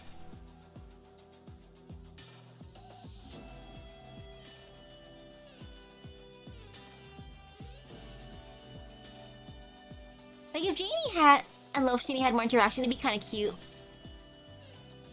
Like, maybe baking pies together. But oh well.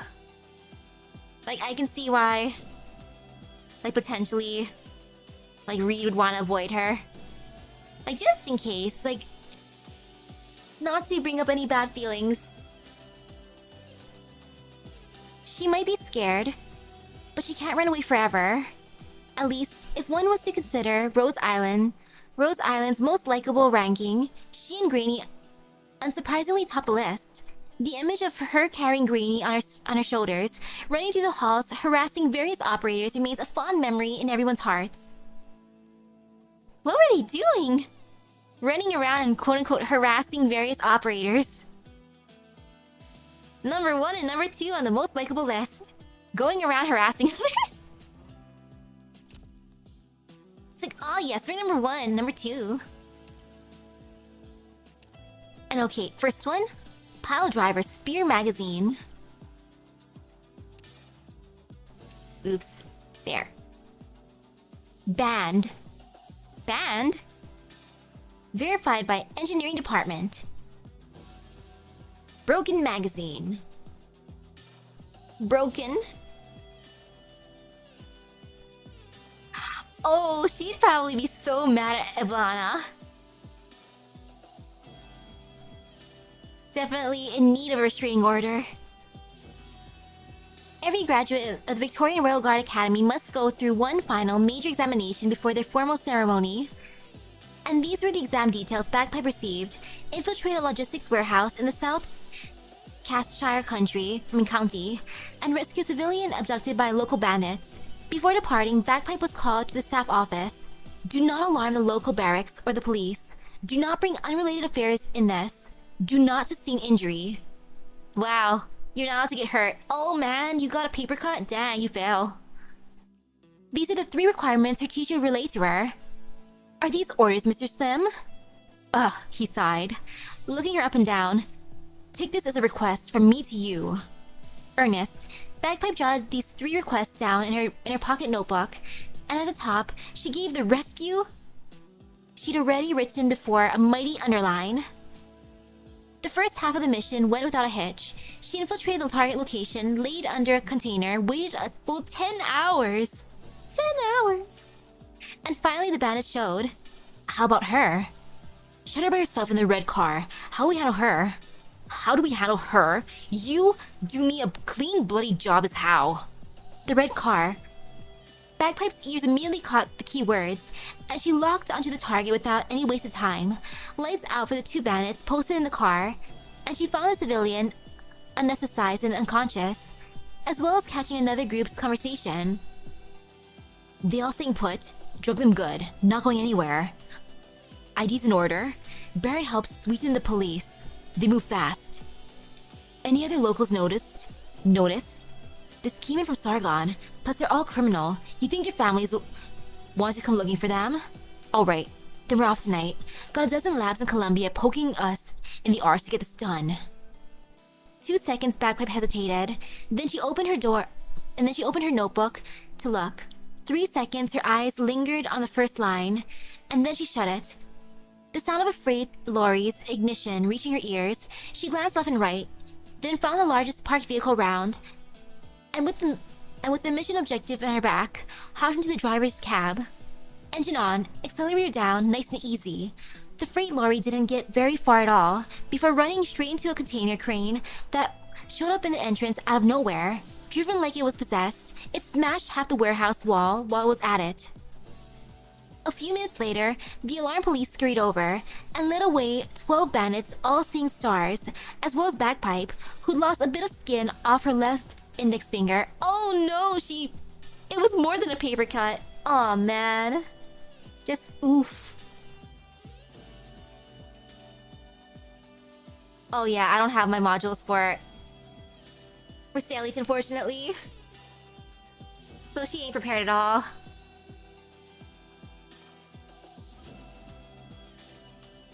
Once back at school, Bagpipe sought out the teacher. I'm sorry about these 3 requests. I couldn't even manage one of them. For a long while, the teacher was silent before picking up a recommendation letter to hand her. Storm Company? Could I really, Mr. Slim? I had the letter ready long ago. Oh, thank you, sir. That said, do you know who the person you got into a car crash was? The mission target, right? No? A soldier from the Storm Company, acting as an unconscious civilian. She and her squad mates were tasked with taking out those 12 bandits in the first place. By the way, thanks to you, their mission's already done. So, where was my target then? In the car accident. Don't worry, none of them came to harm. And they're all home safe and sound now. Then I completed my mission after all? You did. The teacher patted her on the shoulder, let out another sigh and spoke. You pass. After you officially report in for duty, you'll be allowed real Fort Cracker shells. Bagpipe's eyes went wide, realizing her teacher meant that she could be like all their students, cheering and celebrating their own happy graduation. She pumped her fists, the excitement growing fast in her face. I was thinking, the civilian was over 2 meters, and she was just too cool. Can I really be squad mates with soldiers just like her? Do I need to think of a code name too? What did you say they all were? Instruments? Hold on. I don't even think... I don't even need to switch code names then. Sir, is there anything you think I should probably bring when I report in? I don't know. Do you think they might not like mince pudding? Oh, and... Don't fault me for this, Rita. Trust me. Your teacher can't help knowing she's a true good student, and she'll be a fine soldier too, for sure. What a first mission. Just wow. And now, stick and sack. Oh, truly a bagpipe. Legit. What's all that? The pawn shop owner fretfully passed a child in the midst of a coughing fit in his arms, not giving a glance to the visitor laying out wares on his counter. For just a wee instant, Bagpipe's shocked to find she can't give the answer to his question. Right. She's more familiar with these two things than anyone. What were they again? Right. A stick and a sack. In a hay pile in County Kevin, the stench of almost fermenting Originium slug mucus bore its way into her dreams. Ew. There came an unrivaled, extremely peckish old mangler beast, dripping saliva over her face. Subconsciously, she took that iron stick and gave its head a fierce drubbing. And that was how she lived to tell a tale. On a gravel road in County Peninsula, a checkpoint soldier dragged her out of the merchant's crate. She hit him with such a grip, strength that her arm might have come off. Quickly and resourcefully, she stuffed her documents between the layers of the sack, and bluffed her way past by pretending she was a vagrant bard setting off into the wilds. Or well, was it a crowbar and a bugle? In a mire in Connor County, a mercenary's arts almost shaved the tree above her flat, and her Fort Cracker's ammo case chose to be difficult at the exact worst time. If it wasn't for her crowbar being just sturdy enough to lever the case's handle, she'd probably be gone on the spot. On the white sands of Catshire County, a soldier gave her life before she could give any last words. The wounded commandant couldn't sound a bugle, and so the unmarked grave lay deathly silent under the beating sun. At least the instrument she had on hand was able to sound clear enough a tone, such that she could send her deceased comrade off with some kind of decent farewell. Right. These were the crank and a set of bagpipes. It was the biggest tractor in the whole village, and the crank it came from was long as half as her arm. The arm she dislocated trying to show off that she could do a quicker job than her mom at starting the engine. Sitting on the tractor on the way to the hospital, though, her laugh ended up luring half the village's burden beasts after her. And the pipes made of young sissy beast hide, downy tartan sewn to it by her mom. The village all knew her unique knack for spinning around while she played them. And of course, none forgot how ear-splitting those wistful tones were as they echoed all through the village, back when she just learned them as a bairn. Shame that now, after prying a cease and doing in a mangler, the crank's bent out of shape and won't be starting a tractor no more. A dirge played and paper is concealed, the pipes are leaking, and won't be playing a tune no more either. The shopkeep squints, peers, and fishes out 2 grubby coins from under the counter. All up until now, these were what she had left of her home. But at the least, with these 2 coins, home can send her on her way just this once more. So she had this bagpipe around. She's like, oh, I need money. Hi, pawn shop. How much are you willing to give me? It's like, it's broken and don't play no more? 2 coins. Like, thank you, I'll take it. Time to go. How much are 2 coins worth? I wonder how far she can get with 2 coins. Like, 2 coins might be decent enough depending on the type of coin. They could be big coins for all I know. Coins are coins. And hello, Chen.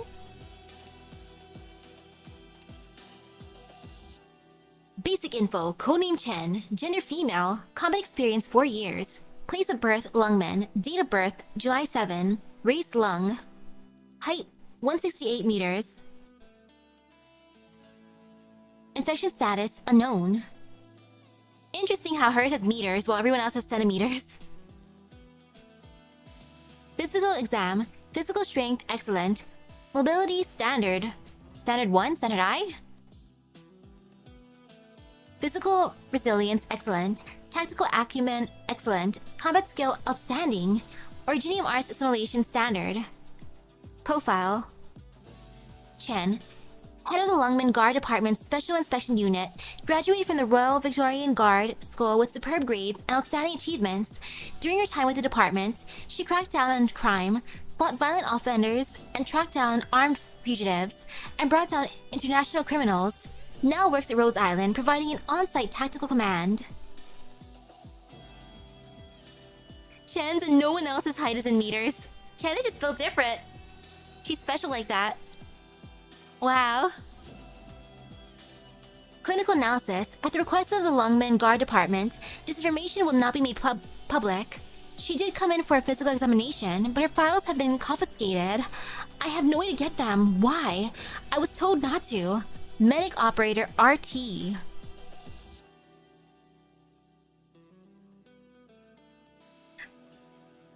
Ooh, a random thought. How Manfred has a rather peculiar POV.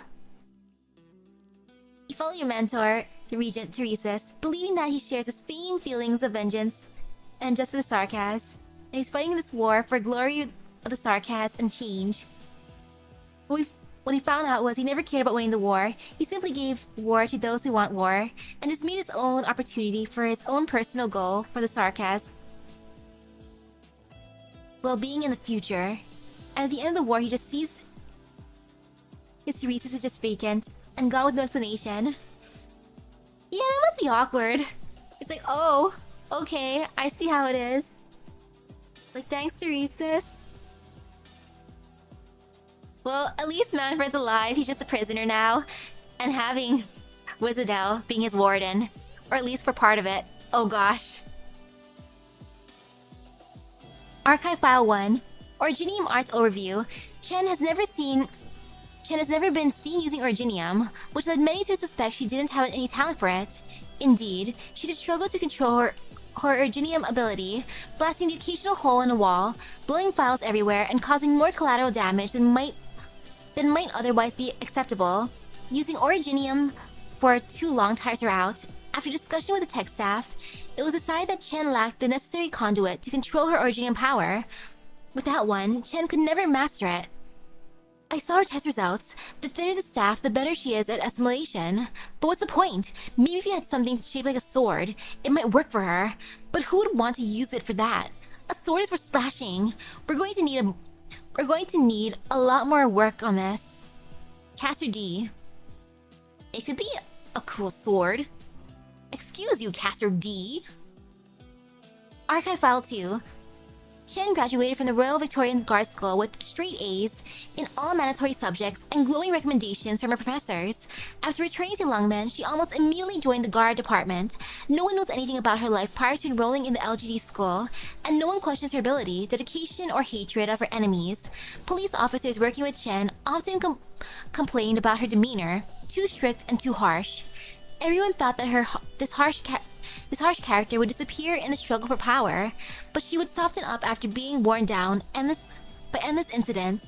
Surprisingly, both crime and casualty rates have declined in the past 2 years, and the younger generation of officers began being promoted faster and more substantively. Chen was promoted and joined one of the most important teams in the department, the Special Inspection Unit. Members of this unit are generally not allowed to serve more than 2 years to protect their lives and reduce their stress. Perhaps this position isn't suitable to serve for a long time. Old inspectors' careers always seem to end with heroic sacrifice. Chen did not retreat. She doesn't even know how to back down.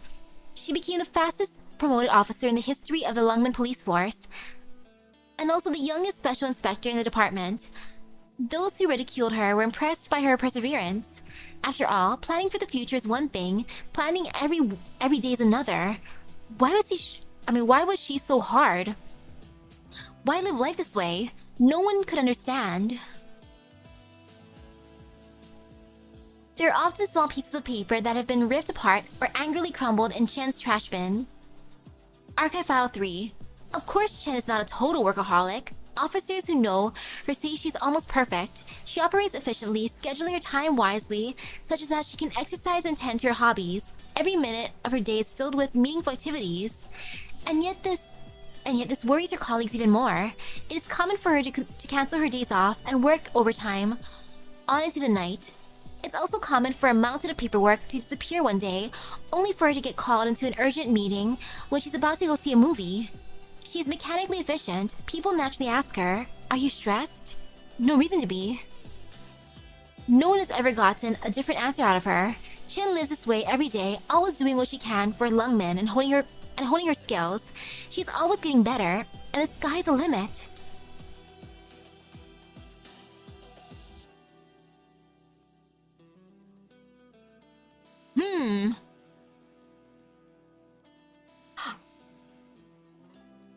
I don't think I could get my Summer Champs module either. Just for the mission part. But what exactly is she pursuing? Even her friends wouldn't say that they understand Chen. She tries to do it all. Like, this is still pretty good. Archive File 4. Classified log. Your father has cut ties with you. He doesn't have anything to do with me either. But neither of us care. Do you want to leave? You can, but I have something to tell you before you go. I actually know who that old person is, but I forget a lot of things. Like the night you and your friend had a little adventure. It's easy to forget. It's my fault. I made an unforgivable mistake. I will forget. If you want to leave, I will send you to a city that is safe, rich, and stable. You would have a peaceful life there, and you will say goodbye to everything there. The home you hate, the street you hate, the people you don't like. It's just that you will lose the opportunity to know the truth. The facts are dangerous, and I can't have innocent people getting involved. Angry? You're angry with me? You hate me? Well, of course. Let me be who you hate. Hate a powerless person like me. Here's your other choice. You choose to stay. From now on, I would train you. You'll be free to hate me and even try to kill me if you want. How could you not? Of course you can. You would be natural. Your body and mind both belong to you. I can teach you right from wrong. And if you do well, you should work with Originium on your own.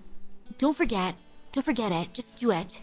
Being able to do things right is worth the hard work. Having to fix a mistake could be fatal.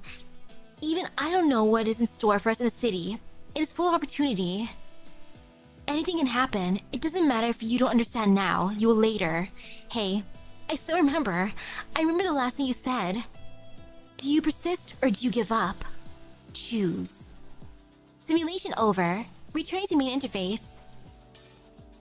I like that. It's like the red pill or the blue pill. Promotion record. She'll be back. Ah, yeah, she'll be back. What a great promotion record. I love that. She'll be back. She'll be back.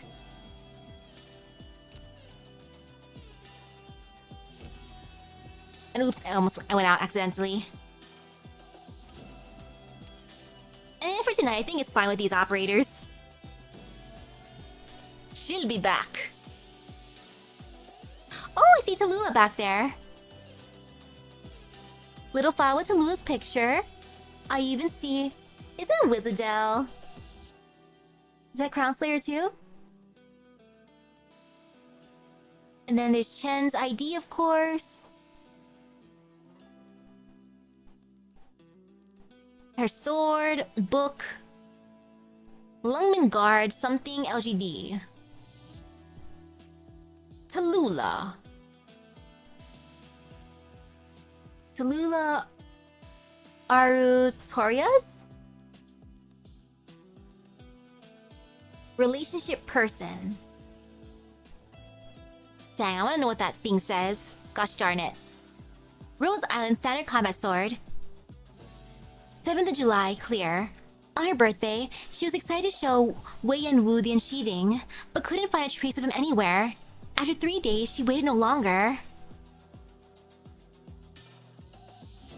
13th of May, cloudy. She cut down a 30-year-old tree in the courtyard with tear render, smashing the roof in. Wei Yanwu did not appear and merely sent someone to plant a new tree. She never hoped for Wei Yanwu's acknowledgement again. 1st of January, heavy rain. On a New Year's visit in the downpour, she saw an injustice on her way to the slums, struck out in anger, and took 15 on her own. In this moment of mortality, she fled into the night by her hilted sword, harming 7, repulsing 8. When she landed atop, Wei Yanwu made a rare appearance, saw the sword marks, and gave her a single look before leaving. She's forgotten why she struck out at that time, but will never forget the disappointment in that look. 25th of December, clear. Acted in bravery while heading home from the Royal Guard Academy. Totally fearless, slashing grand and bold, spearing as called for. She was high in spirit, believed she could hew away all injustice in the land. 30th of July, cloudy. At the cost of 5 days unconscious, let out shadowless. Ultimately cutting down a major fugitive, Lungmin's Qian Huiqie, shining in prominence. After waking up, Qi Xiao was placed by her bedside, and Wei Yanwu hadn't once come to visit her. 13th of August, overcast. Midway pursuing the infected criminal, was eager to strike out with Qi Xiao. Qi Xiao did not budge one hair. Subsequently, in this moment of mortality, inspiration struck. Qi Xiao was unsheathed and cut half a subterranean garage down. She sought Wei Yanwu to find out why Qi Xiao had and hadn't, but Wei Yanwu did not meet her. 30th of September, clear. Qi Xiao was unsheathed a second time, cut open a treasury door, and saved the hostages within. She began to understand. Qi Xiao was a sword of will. She thought she'd always done more than enough, but had in actuality done too little. She had to be faster and mightier. 7th of July, cloudy. On her birthday, over a decade coming, Wei Yanwu asked for the first time to see her swordplay. Wow. Only then. Thanks, Wei Yanwu. I see how it is. Like, sheesh. Like, it'd be nice to include their modules, like, all at once. But gosh darn it, Wei. She condensed all she learned and made an incomplete cloud splitter. Her final examination's answer. Wei Yanwu did not comment. And he did not even comment. 1st of January, clear. Left Lungmen together with Rhodes Island. From here on forth, Qi Xiao will rarely be unsheathed. Good old school days. That sword. I love it. I love the wooden sword. And oh, it's a little graduation thing in the back. Certificate of military qualification. She has her nice little ID. She has a pen. Some cute little badges. Oh, that's sweet. True. Wei does ghost his brother as well. Good old school days. The scars on the earth came blitzing in from the horizon, striking true at the Victorian-style complex. The buildings are like a forest, torn apart by the whirlwind, collapsed in a radius surrounding a singular point. In these ruins of the Empire, 2 figures turn over a toppled stele, attempting to find higher grounds. How long has this place been empty? Chen stands atop the rubble and looks into the distance.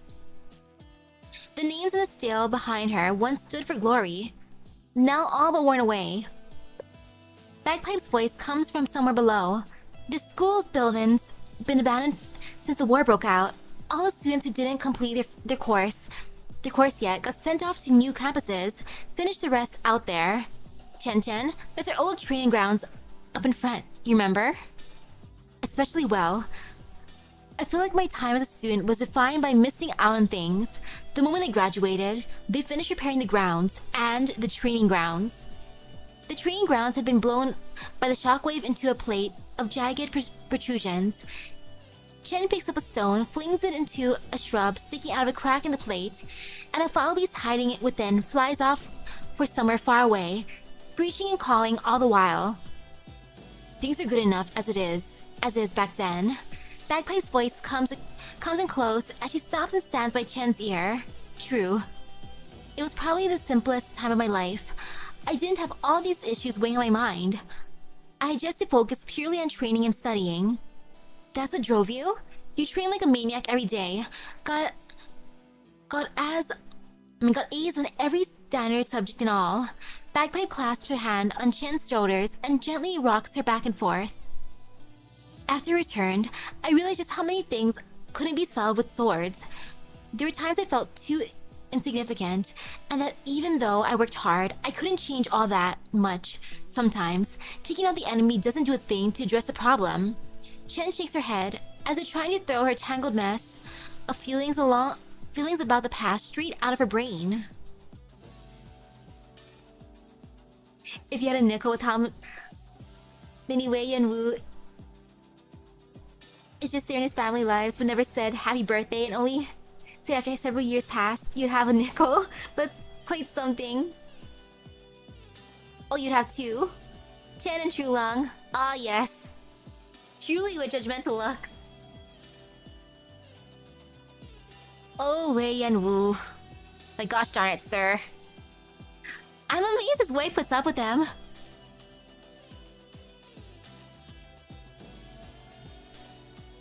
The two of them head up a steep slope. The flower bed is still where they remembered it. Half the logo of the once eminent Royal Guard Academy is submerged in the mud. The other half is resting against a fractured stone pillar. Sunset spills across, the light pouring over the symbol now mottled with rust, and what remaining metallic shine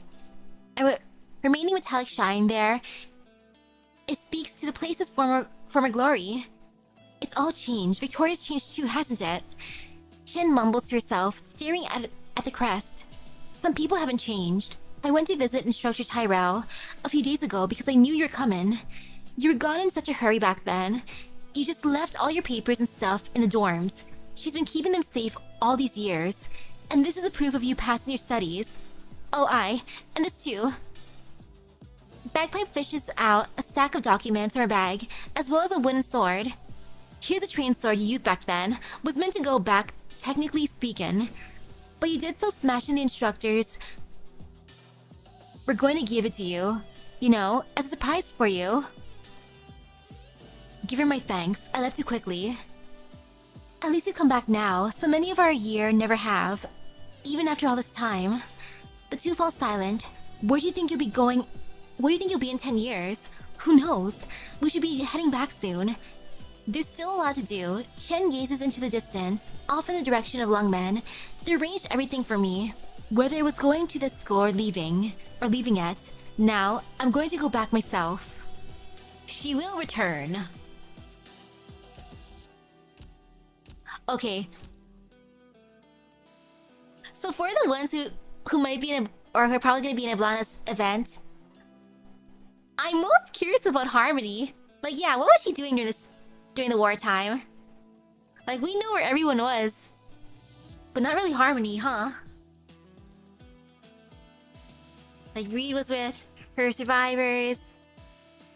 Chen was with reunion guys. Bagpipe, of course, looking for Horn. And then there's Harmony. Harmony? Yeah, she sticks out like a sore thumb. That's what I'm most curious about her. Like, hey Harmony. Hey girl, what you up to? What were you doing during all this time? Huh, Harmony? Or I know, she was just watching from the sidelines eating popcorn as one does. She was entertained. She's like, tee hee hee. Look at this war. Nom nom nom.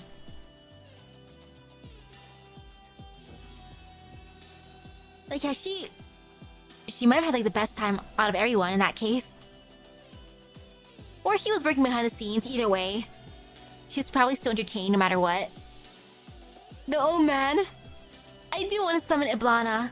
I feel some worry. Like, oh gosh. At least one multiple, just one. Only one.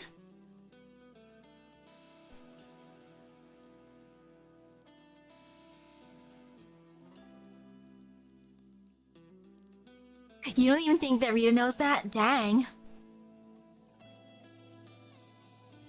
Harmony just be slinking in the shadows. As one does. Like, oh, following in her... In a way, her mentor's footsteps. Still like, oh my goodness, Harmony, girl. But I hope we get to figure out what she was doing. Hopefully when the event drops, which I'm excited for. Like, ooh, it's gonna be fun. All the drama, woohoo! And yes, with a smile on her face at that. That little smile no matter what. She's just having a good time. She's just living her best life. So this is a good way to set up the event. And after this, I'm gonna see if there's any dinner. I don't think there was anything, so worst case, I'll make myself some instant noodles. Because I think I should still have some spicy noodles. If I don't, then I cry. It's okay. Worst case, I'll eat some more calorie mate blocks. Mmm, delicious. Yummy, yummy. So woohoo, I get to eat some dinner now. Dinner before Kamen Rider. So with that being said, thank you everyone for stopping by the stream. I hope everyone has a great rest of your day and epic gacha luck. We all need good gacha luck. Oh, too many good banners this year. So I'll see you guys later. Bye bye. Woohoo. Dinner time. Please, instant noodles. I need you in my life. I want you in my life. I love you. Especially since it's gonna be the spicy cheesy ones. And ooh, those are like the best. Assuming I still have them.